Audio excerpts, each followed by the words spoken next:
4వ వచనం నుండి ఒకసారి మాట చదువుకొని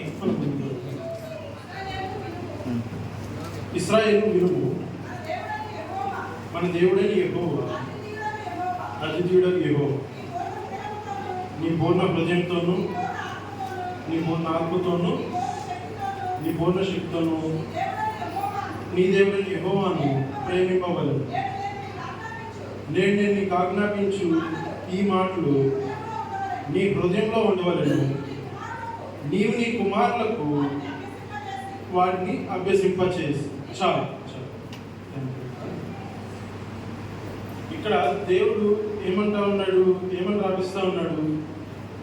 ఇది ఏదైతే దేవుని గురించి నేర్చుకున్నారో, ఈ ధర్మశాస్త్రం అంతా నేర్చుకుంటా ఉన్నారో, వీటన్నింటినీ ఎవరికి అభ్యసింపచేయాలంట, ఎవరికి నేర్పించాలంట? కుమారులకు. తర్వాత తరం వారు కదా. ఇప్పుడు మనం అంతా దేవుడి గురించి నేర్చుకున్నాము, తర్వాత మన తర్వాత తరం వారికి నేర్పించాలని చెప్పేసి దేవుడు చెబుతా ఉన్నాడు. అదేవిధంగా బీబీఎస్ ఏర్పాటు చేయటము, ఈరోజు ప్రత్యేక ఆదివారంగా ఏర్పాటు చేయటము జరిగింది. దీనికి మరి సండే స్కూల్ టీచర్స్ అయితే చాలా ప్రయాసపడి చక్కగా నేర్పించారు పిల్లలందరికీ. సరే, మత్తయి సువార్తలో యేసు ప్రభు కూడా చిన్నపిల్లలకి సంబంధించి కొన్ని మాటలు అక్కడ చూద్దాము. మత్తయి సువార్త 18వ అధ్యాయము 1వ వచనం నుంచి 4వ వచనం దాకా చదువు.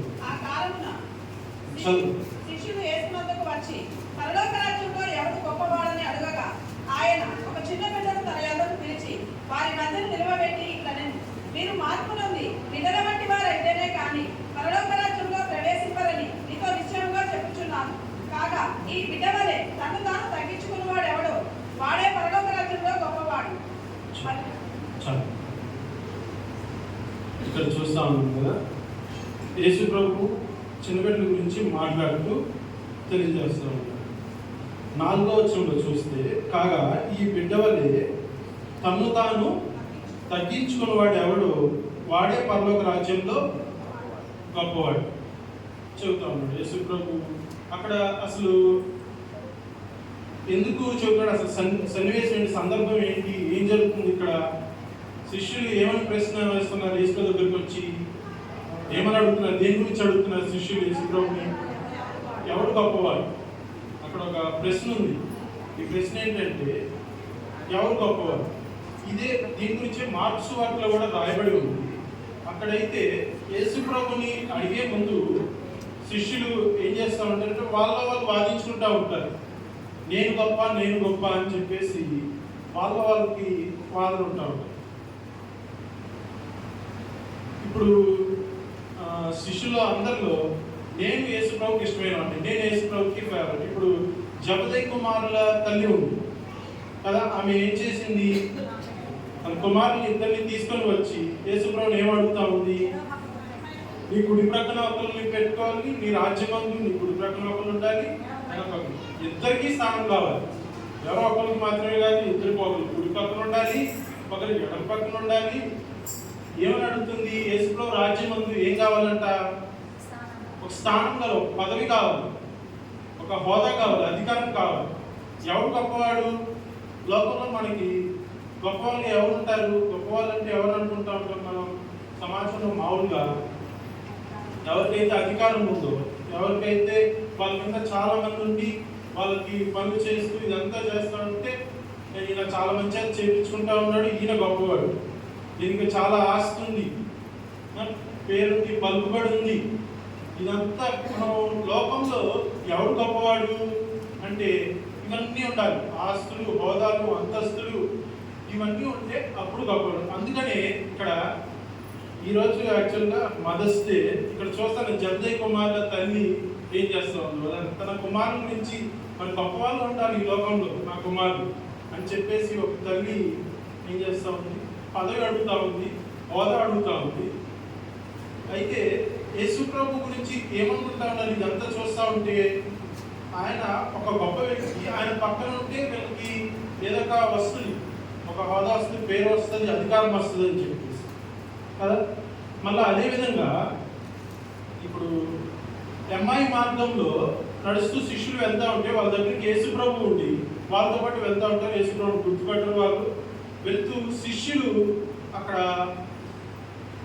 యేసు ప్రభుకి అక్కడ చూస్తూ ఉంటారు. యేసు ప్రభు గురించి యేసు ప్రభు తెలియజేస్తూ ఉంటారు, మాట్లాడుతూ ఉంటారు. మాట్లాడుతూ వాళ్ళు ఏంటంటే అప్పుడు దాకా యేసు ప్రభులో ఒక రాజుని ఆశపడుతూ ఉంటారు. రాజు మనకి మెస్సియా వచ్చేసాడు, మెస్సియా వచ్చేసి మనకి ఒక రాజ్యాన్ని నిర్మించేస్తాడు అని చెప్పేసి ఎంతో ఆశపడుతూ ఉంటారు. ఆశపడుతూ వాళ్ళు ఒక మాట చెబుతారు. లూకాసు వార్త 4వ అధ్యాయము 21వ వచనం. ఇశ్రాయేలును విమోచింపబోవాడు ఈయనే అని మేము నిరీక్షించి ఉంటుంది. ఈ మాటలు ఏమంటా ఉన్నారు వాళ్ళు?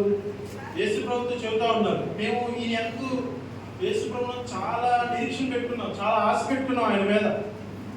మా దేశాన్ని, మా రాజ్యాన్ని, ఇప్పుడు వాళ్ళకి రాజు లేడు, ఇశ్రాయేలుకి జనాంగం ఉన్నారు కానీ అన్యుల పరిపాలన కింద ఉన్నారు. వాళ్ళు మెస్సియా వచ్చేసాడు, ఇంకా అద్భుతాలు చేస్తూ ఉన్నాడు, గొప్ప గొప్ప కార్యాలు చేస్తూ ఉన్నాడు. ఏమైనా ఆశ పెట్టుకున్నారు? ఇంకా ఈయన వచ్చేసాడు, మనల్ని విమోచించేస్తాడు, మన దేశాన్ని, మన జనాంగాన్ని ఇదంతటి విమోచించేస్తాడు, ఎంతో ఆశ పెట్టుకున్నారు. అలాగే ఇక్కడ జబదయి కుమారుల తల్లి కూడా యేసు ప్రభు పక్కన ఆయన ఏదో చేసేస్తాడు, ఒక రాజు అయిపోతాడు, ఆయన పక్కన ఒక స్థానం వచ్చేస్తుంది. ఇదంతా వాళ్ళు చూస్తూ ఉంటే యేసు ప్రభు ఈ లోకానికి వచ్చింది ఏంటి? ఆయన ఒక రాజుగా ఉండటానికి కాదు.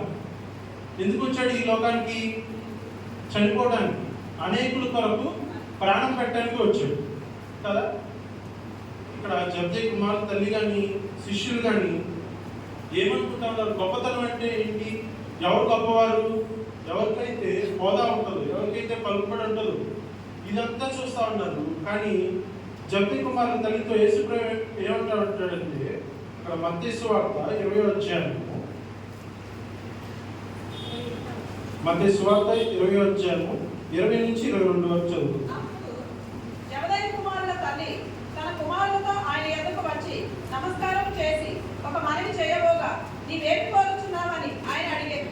అందుకు ఆమె, నీ రాజ్యమందు ఈ నా ఇద్దరు కుమారులలో ఒకడు నీ కుడివైపునను ఒకడు నీ ఎడమవైపునను కూర్చున్న స్థలమిమ్మని అందుకు యేసు, మీరేమి అడుగుచున్నారో అది మీకు తెలియదు.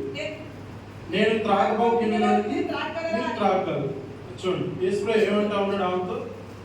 ఇప్పుడు పదవి, హోదా, గొప్పతనం కావాలనుకుంటా ఉంటే యేసు అంటున్న మాట ఏంటి?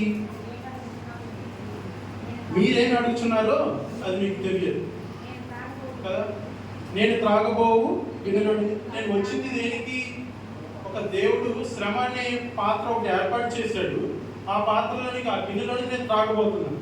నేను వచ్చింది రాజుగా ఉండడానికి కాదు, పరిపాలించడానికి కాదు, అనేకుల చేత గొప్పవాడిపించుకోవడానికి, పేరు సంపాదించుకోవడానికి, పరిచయం చేయించుకోవడానికి, సేవలు చేయించుకోవడానికి కాదు వచ్చింది. ఎందుకు వచ్చాడు? శ్రమ పొందడానికి, మరణం, శిలువ మరణం, దీనికోసం వచ్చాను అని చెబుతూ, మీరు అనుకున్నట్టుగా లేదు ఇదంతా కదా. ఇక్కడ మనం ముందుగా చదువుకున్న మాటల్లో మత్తయి సువార్త 18వ అధ్యాయంలో శిష్యులకి వాదన అక్కడ ఏంటిది? ఏం కావాలి? వాళ్ళ ప్రశ్న ఏంటి? ఎవరు గొప్పవాడు? మాలో ఎవరు గొప్పవారు? వాదించుకుంటా ఉన్నారు.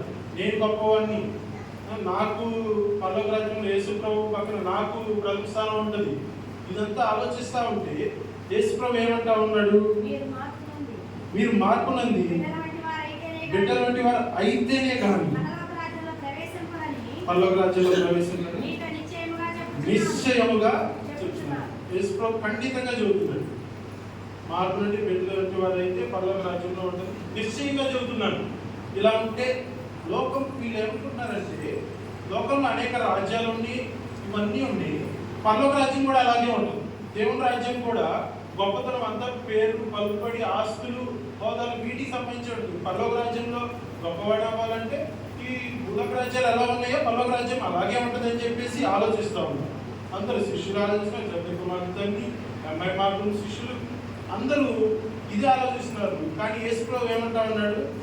మీరు మార్పు పొందేనే కానీ ఇలాంటి ఆలోచనలు పరలోక రాజ్యం, దేవుని రాజ్యంలో గొప్పతనము, హోదాలు ఎవరికంటే ఎవరు గొప్పవాడు? దేవుని రాజ్యంలో తగ్గించుకునేవాడు, తను తాను తగ్గించుకున్నాడు. 18వ అధ్యాయం 4వ వచనం ఒకసారి చదువుతారా?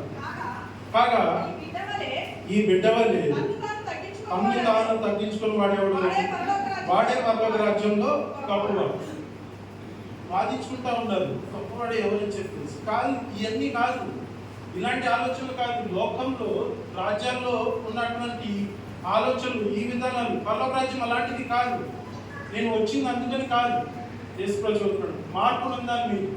ఇలాంటి ఆలోచనలు, ఇలాంటి మరి వీటన్నిటిని మీరు ఇప్పుడు చిన్నపిల్లలు అయితే వాళ్ళకి ఏంటిది, వాళ్ళకి ఏ విషయాలు తెలియదు, అసలు తెలియదు. ఏదన్నా నేర్చుకోవాలంటే కొత్తగా నేర్చుకోవాలి, మొదటి నుండి నేర్చుకోవాలి వాళ్ళు కదా. ఏమీ తెలియదు కాబట్టి వాళ్ళు చిన్నపిల్లలుగా ఉన్నారు, కొత్తగా జన్మించారు కాబట్టి వాళ్ళకి అన్నీ ఫస్ట్ నుంచి నేర్చుకోవాలి, కొత్తగా నేర్చుకోవాలి. యేసు ప్రభు చెబుతా ఉన్నాడు, మీరు ఈ బిడ్డలాగా ఉండాలి, మీరు ఈ ఆలోచనను వదిలిపెట్టేసి కొత్తగా నేర్చుకోవాలి. ఇక్కడ ఏమంటారు అన్నాడు, 18వ అధ్యాయం 4వ వచనం చదివాను కదా. ఇక్కడ ఒక ప్రశ్న ఏంటిదంటే, ఇక్కడ 4వ వచనంలో ఏమన్నా ఉంది, యేసు ప్రభు ఏమంటారు, 3వ వచనం చూడండి. మీరు మార్పు నుండి బిడ్డ వంటి వాడు అయితేనే కానీ. ఇక్కడ ఒక ప్రశ్న, ఓకే నేను చదువుతున్నాను. ఇక్కడ ఏమంటా ఉన్నాడు, అయితేనే కానీ పరలోక రాజ్యంలో ప్రవేశించరని మీతో నిశ్చయంగా చూపుతున్నాను. మత్తయి సువార్తలో యేసు ప్రభు అంటా ఉన్నాడు. ఈ మాట వింటా ఉంటే వేరే వచనం ఏమైనా గుర్తొస్తుందా? అయితేనే కానీ పరలోక రాజ్యంలో ప్రవేశించడం మీతో నిశ్చయంగా చెప్తున్నాను. ఏముంది గుర్తొచ్చేది, ఏముంటుంది? ఈ మాట ఎక్కడన్నా విన్నారా? వేరేది బైబిల్లో మనకు అందరికీ తెలిసిన వచనం ఇది. అయితేనే కానీ పరలోక రాజ్యంలో ప్రవేశించలేదు, నిశ్చయంగా చెబుతున్నాను. యోహాను సువార్తలో 3వ అధ్యాయంలో నికోదేముతో యేసుప్రభు ఏం చెబుతా ఉన్నాడు, ఒకడు కొత్తగా జన్మిస్తేనే కానీ కొత్తగా జన్మిస్తేనే కానీ పరలోక రాజ్యంలో యేసుప్రభు నిశ్చయంగా ఇంకా కుదరదు. ఆయన మేబీ కష్టపడ్డాకే ఈ లోకంలో మీకు పరలోక రాజ్యంలో స్థానం ఉంటుంది కాదు, నిశ్చయంగా చదువుతున్నాయి. నాకేమి కోరు, నా రాజ్యంలో ఇవన్నీ ఉండవు.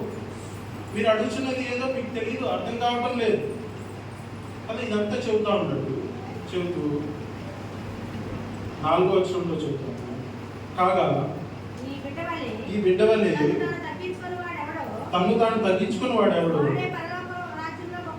వాడే పరలోక రాజ్యంలో గొప్పవాడు.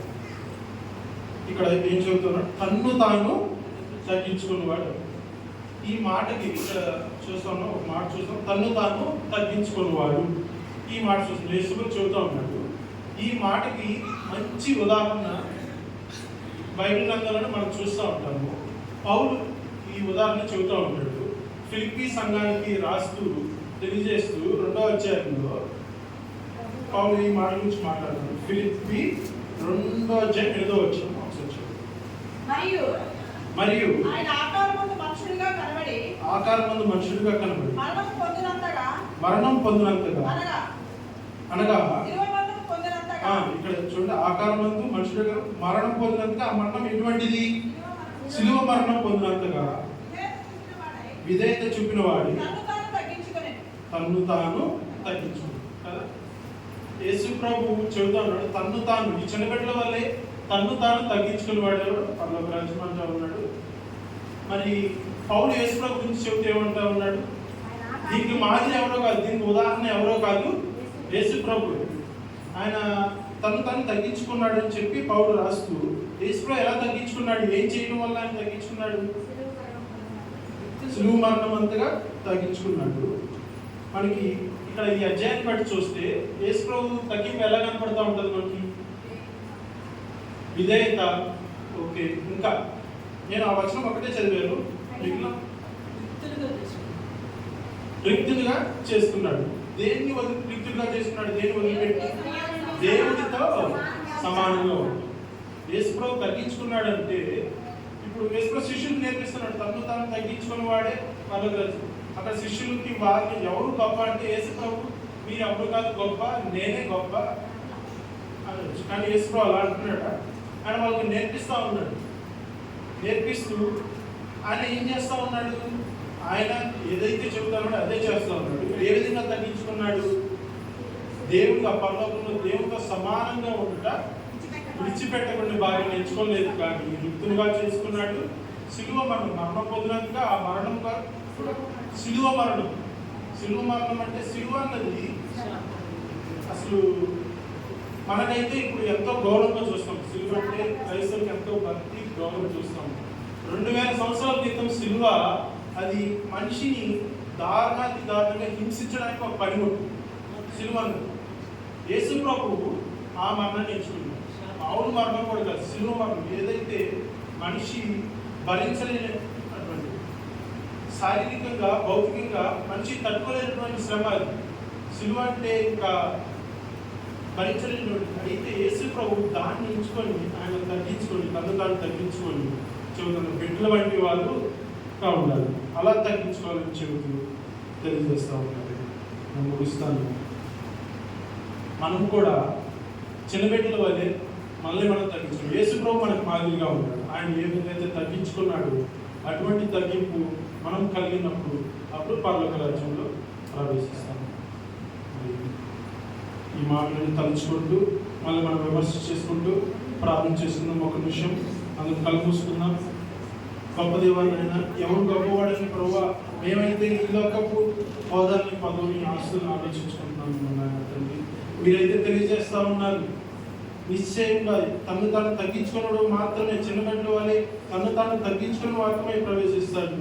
మీరు మార్పు నుండి బిడ్డబట్టి వారు అయితేనే కానీ అని చెబుతున్నారు తండ్రి. ప్రభావ మేము చిన్నబిడ్డల వంటి వారు అవడానికి తండ్రి నూతనంగా కొత్తగా జన్మించడానికి ప్రభావ నీటి మూలంగా ఆత్మ మూలంగా తిరిగి జన్మించే అటు అనుభవాన్ని ప్రభావ అటు తగ్గింపును మాకు అందరికీ తెలిసింది. మీరు ఎలాగైతే ప్రభావ తగ్గించుకున్నారు దేవుడిగా ఉండటం ప్రభావ దేవుడితో సమానంగా ఉండటం విడిచిపెట్టుకోండి భాగ్యం ఎంచుకోలేదు కానీ ప్రభావ మా నిమిత్తం సిలువను ఎంచుకున్నారు తండ్రి. ప్రభావ మా నిమిత్తం మిమ్మల్ని మీరు తగ్గించుకున్నారు తండ్రి. ప్రభావ అటువంటి తగ్గింపు ప్రభావ చిన్న బిడ్డల వంటి తగ్గింపును ప్రభావ మేమందరం కలిగి ఉన్నట్టు ప్రభావ ఈ చిన్న బిడ్డల నుంచి ప్రభావ మేము ఈ విషయాన్ని నేర్చుకుని ప్రభావ అటు తగ్గింపు కలిగి మా యొక్క ఆత్మీయ జీవితాన్ని ముందుకు కొనసాగించుకోలేదు మీ యొక్క రాజ్య వారసులుగా ఉండేలాగా సహాయం చేసి అటు ఆశీర్వాదం మాకు దయచేయమని సంఘానికి దయచేయమని యేసు నామములో స్తుతించి ప్రార్థించుకుంటున్నాము తండ్రి.